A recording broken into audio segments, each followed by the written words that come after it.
All right, problem 4-29. Solve 3x minus 1 equals 2 to the power of x graphically. Could you solve this equation algebraically? Explain.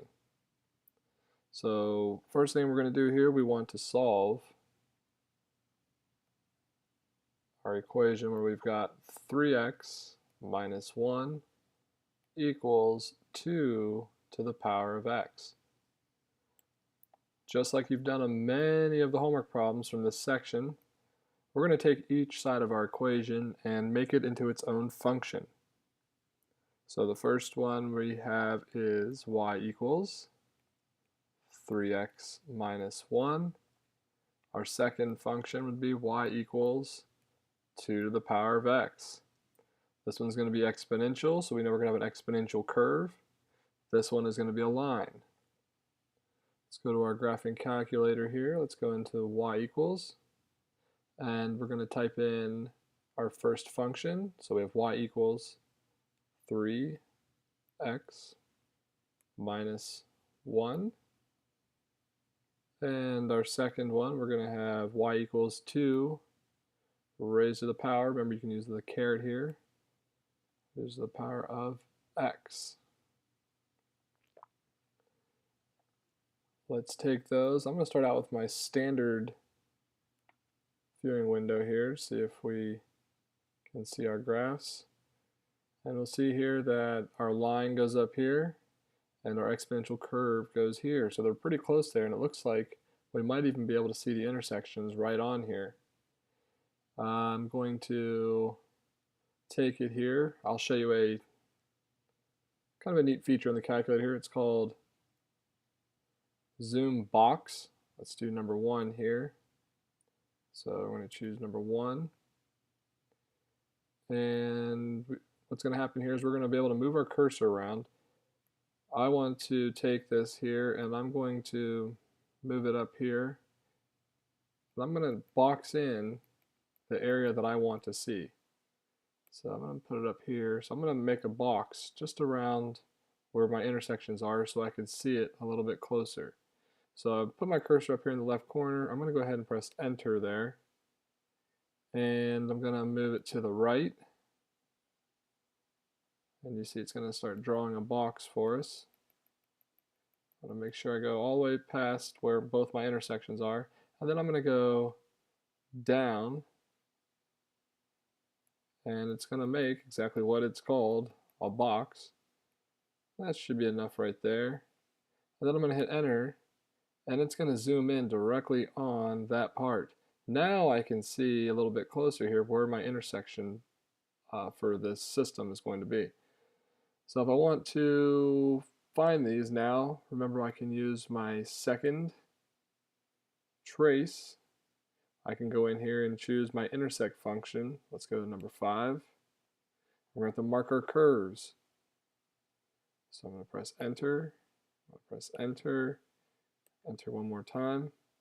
And I get my intersection is the point 1, 2.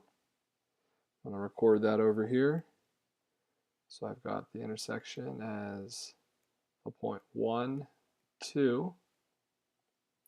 And let's find that second intersection point by doing the same thing. Let's go second, trace, number 5 again. This time we want to move it over so we're a little bit closer. So my arrow to the right. Remember, if you press up and down, it jumps between the two different curves there. You see it's on the y2. If I press up, it's on the y1 function there.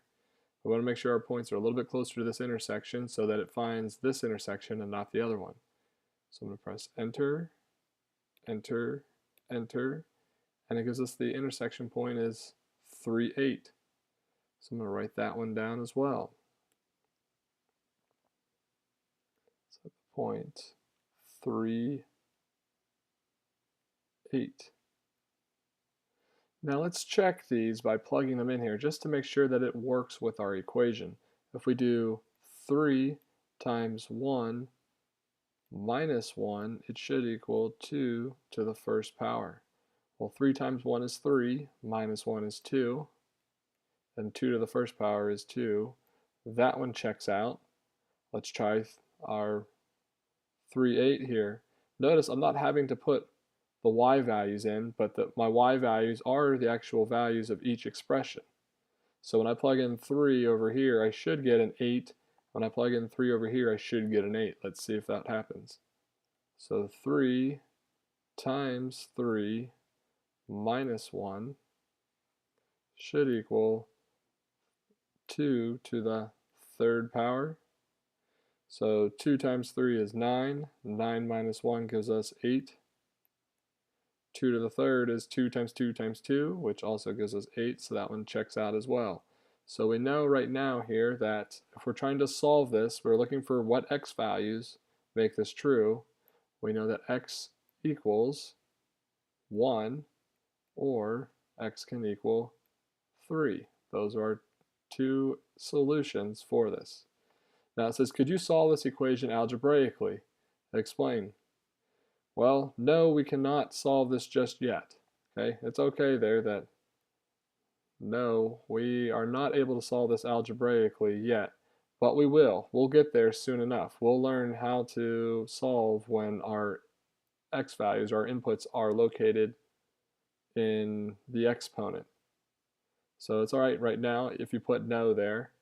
You haven't learned how to do that yet, but that is a skill you will learn. So can you solve it graphically? Yes, you definitely can, just like we just did on here.